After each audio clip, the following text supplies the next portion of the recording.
minggu de ayo tak jak melu aku mlaku-mlaku ning Purworejo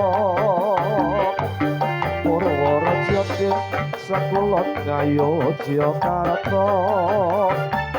kotane ora sek tur akeh tempat wisata aku melu mas mlaku-mlaku ning Purworejo ingin ngerti endahe kutha Purworejo ning Purworejo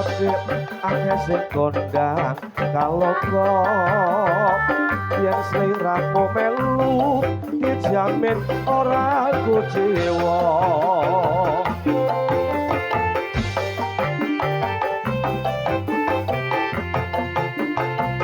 apa bener bedege kundang kaloka untuk Purworejo sing paling gedhe sak donya ning ngendi wae tempate pariwisata kuasa melawan tapi ketahuan tekan Jati Malang yen ning Jati Kota mas nelayane sing terkenal yen ning Magelang sesok tak pundhut keduren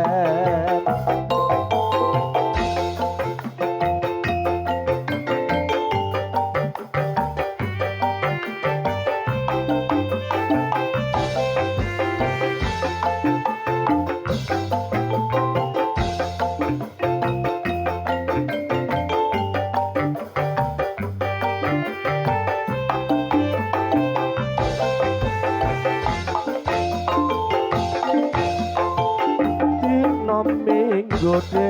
ayo tak ya melu aku mlaku-mlaku ning Purworejo Purworejo sakulon ngayo Jakarta kotane ora sek tur akeh tempat wisata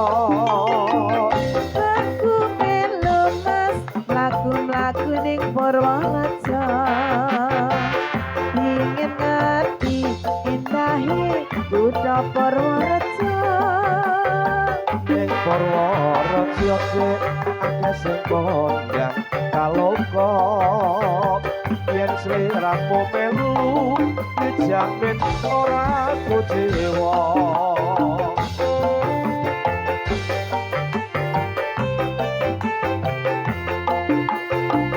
apa bener bedege kundang kaloka bentuk Purworejo sing paling gedhe sak donya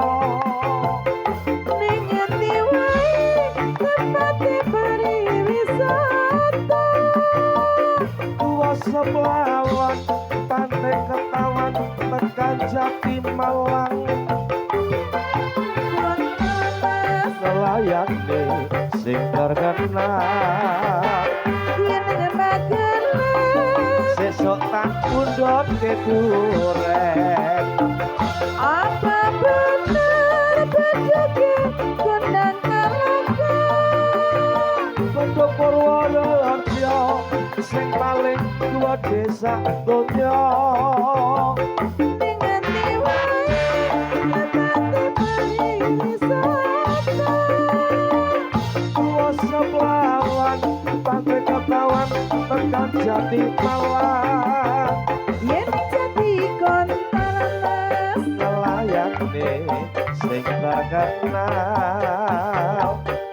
yen ning Magelang sesok tak buka keduren Kemar matur nyuwun papunten pepilih wonten adicara sambutan saking panitia monggo